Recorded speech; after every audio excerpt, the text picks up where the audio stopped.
This is Cutting Down the Nets, January 5th, and this is me taking an L for the fish play of the day, Providence. Not only Providence -2 prior to the line moving, and then me getting frustrated at the line moving and me going back in for more. It's an L, and we're going to own it. They're down 35. Let's stop the fight. Let's move on with our lives. Overall, not bad. It was pretty frustrating day when you win like 60-65% of your bets and lose just because you got a little bullheaded on Providence. But overall, if you played the whole pool, you had a pretty good day. And if as long as you didn't emotionally react to losing closing line value on Providence, you had like a 60% day. So fun times. Losses, Minnesota at home. Look, that line was not capped out of respect or out of disrespect to Illinois. I just thought Minnesota had more in them. They did not. Providence beaten in all phases. North Alabama, not quite enough. And if you went deep in the pool, Loyola Maryland missed by a point or two. The wins, Wake Forest rolled. Vandy won outright. Auburn rolled like start to finish. Seton Hall rolled. Navy, Liberty rolled. Toledo by 20, like solid day. So not going to let Ed Cooley ruin my day, and we're going to move on to today, January 5th. Here's the problem. We've got a pretty big schedule. Let me go back, actually. So as you know, my process, I run this efficiency model, match up the efficiencies for both teams. It weights more recent games. It narrows it down to a pool. I look at anything that basically shows like 2 points of value, maybe 1.5 on a light schedule or more. I then will look at matchups to reinforce that that's a good play or highlight risk that I would stay away from that play.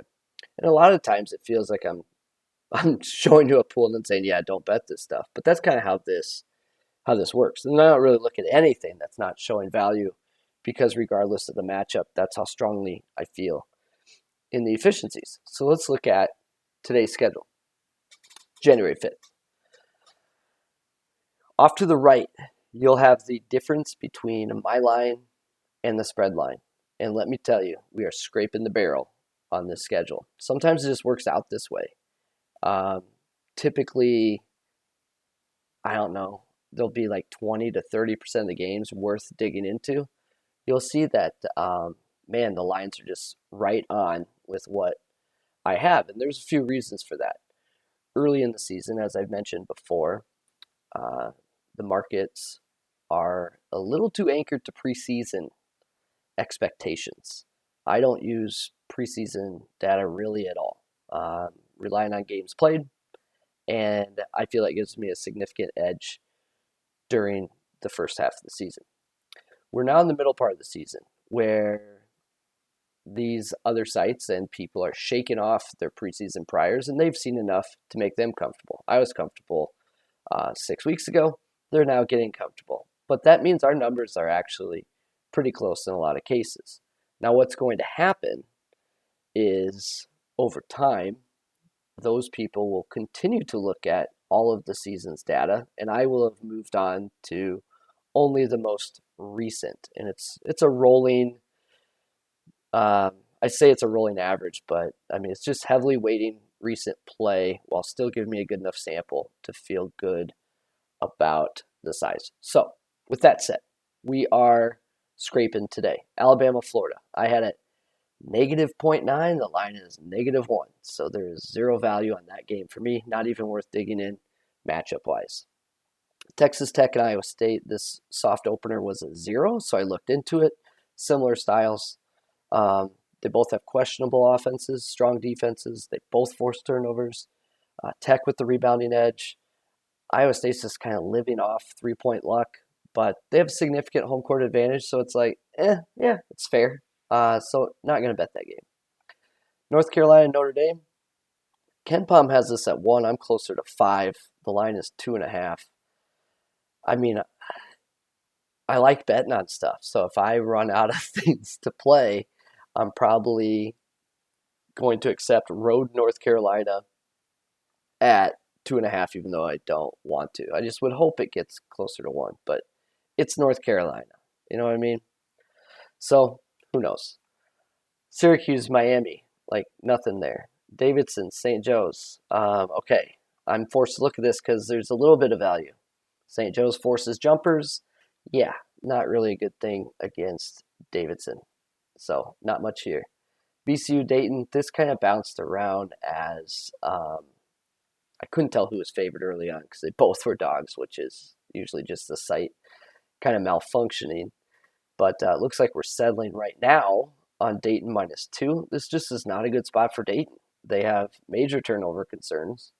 Their strength on offense is just perfectly matching up with VCU's strength on defense. So even if this moved to a pick 'em, or even if I was getting a point or so for Dayton, I think I sit that one out anyway.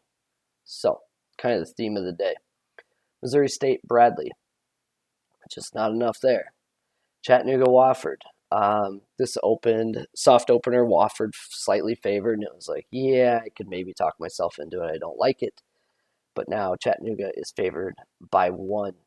So Chattanooga can be beaten inside, but the perimeter D has been pretty strong, which is what you would want against Wofford. Wofford just lost too many shooters, it looks like. I mean, they are not shooting the ball well. Ultimately, I think that's a close game, and I'd be forcing it to pick a side.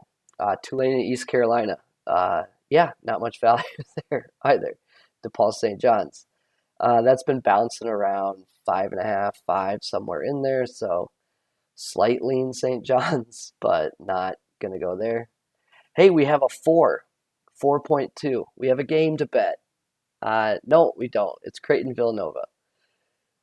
Blue Jays, clicking offensively. Nova, clicking defensively. But ultimately, there's just ball security issues for Creighton here. They've turned it over against far lesser opponents, and that's the story of this game. Now this is a big number. It's 11.5.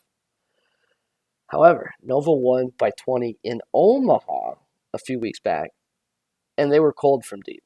I think they were 4 out of 19, 4 out of 20, something like that, but forced 14 turnovers and crushed Creighton by 20. So my data says 7. The line's 11.5. I just don't trust the ball security on Creighton to bet this. And here's the deal. It doesn't mean the data's wrong. Like, based on adjusted offensive efficiencies, this should be a play. And it should have been a play a few weeks ago when they played. And Nova won by 20. The thing that gives me hope here, if you wanted to play it, is Creighton's turned the ball over against everyone and still scored at a pretty efficient rate. I don't know. I don't like a common opponent in that short of a time frame, and one that drilled you at home. It just doesn't feel good. Okay, enough about Creighton Villanova. Villanova's clearly like close to putting it all together. I think like when they start winning games without shooting, then all of a sudden they'll shoot. Like there's going to be a couple times that they pop up this year where they shoot well, defend well, and people say, "Holy cow, is this the best team in the country?" They haven't quite put that together yet. Okay, VMI. I think it's like 55% of their shots are from 3-point range. So if you've followed me, you kind of get what they do, what the SoCon does. But VMI high in 3-point range, so it's a high variance contest, and East Tennessee State is as well. Now, not to the extreme that VMI is, but by other team standard, pretty high, like mid 40s. So that means half the shots attempted in this game are going to be 3-pointers. So VMI is the underdog here. We were in a similar situation against Furman. Luckily, Furman did not make shots from deep, and VMI made enough. So I would look at money line here. The line's 3.5.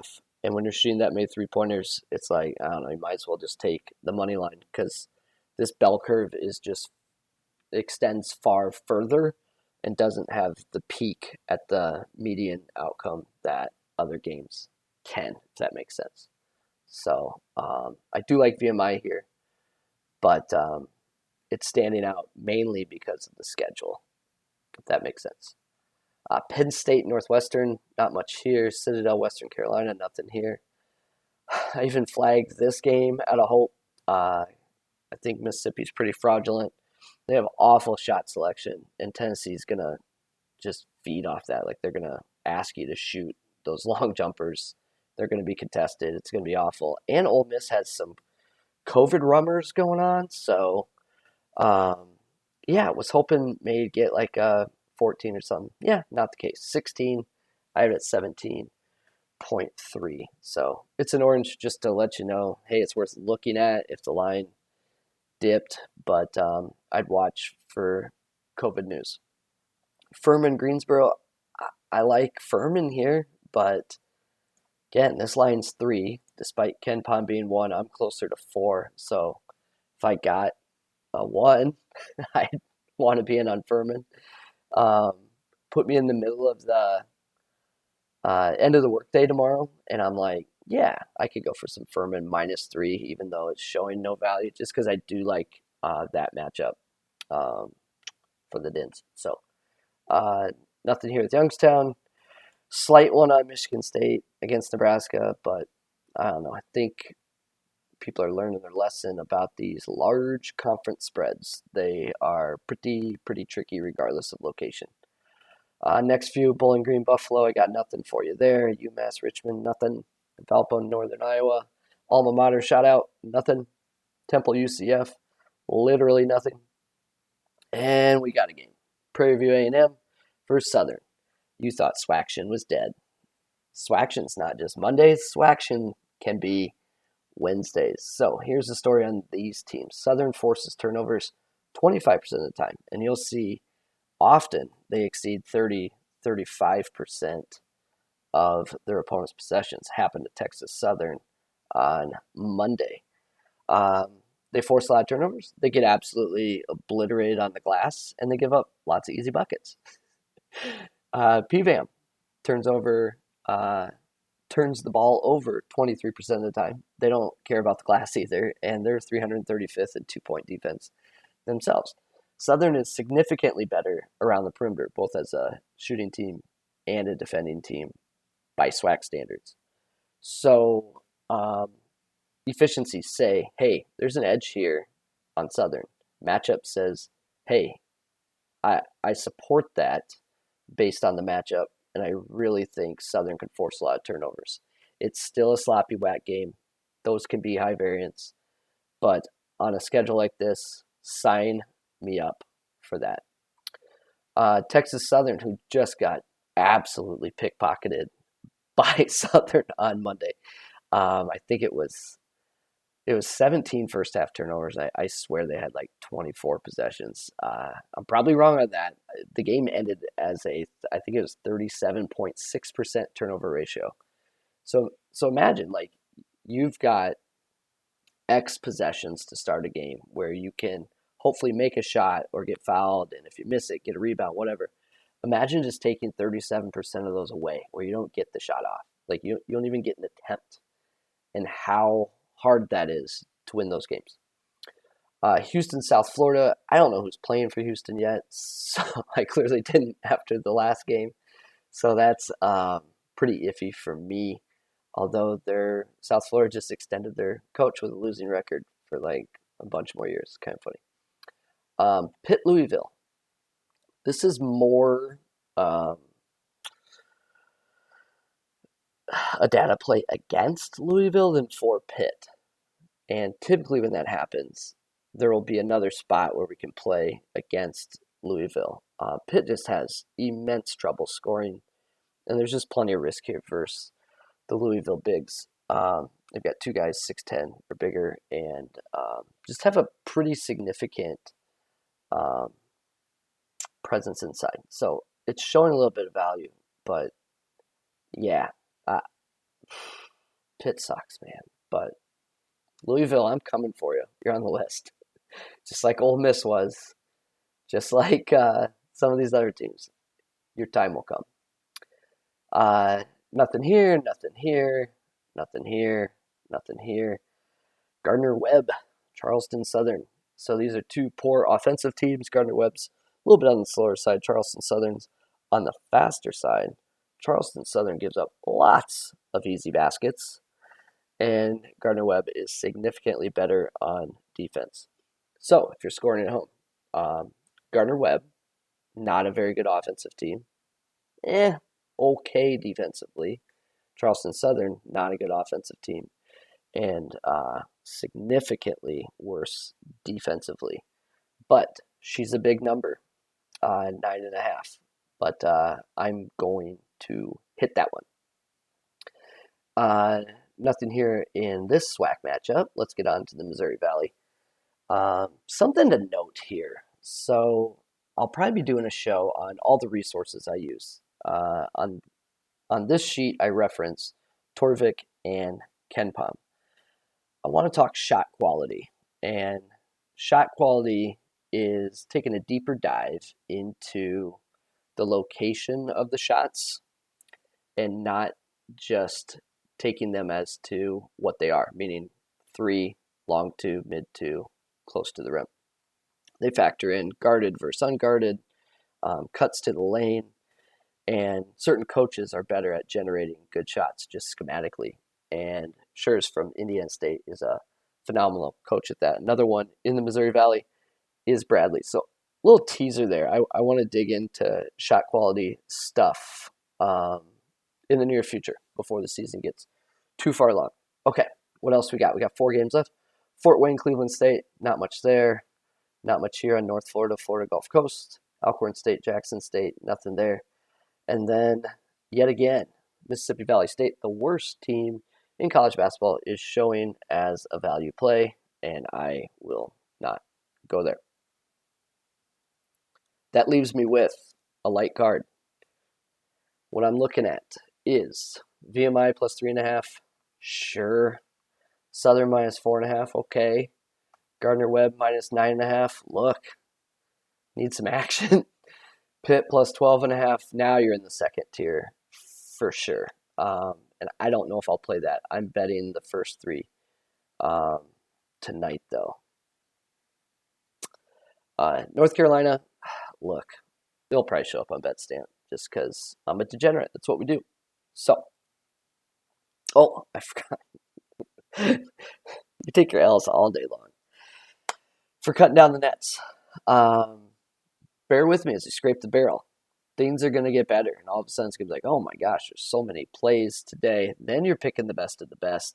I'm comfortable with the ones I'm playing, or I wouldn't play them. But you can see all the risks associated with these other games that are kind of close. But who knows? Maybe things could move significantly in our direction. Happened to me today, and I lost the bet. Northern Alabama was plus 3. Lipscomb was getting their best player back. He played a little bit in the previous game. That got steamed all the way to 7. I'm like, look, I wasn't going to play this, but 7? Like, you're going to increase this by 4 points. But they didn't get it done. It's frustrating. So, man, it's a grind. It's a tough sport. 5,000-6,000 games we will handicap this year. We're about halfway through. This is Cutting Down Nets. Thanks for stopping by.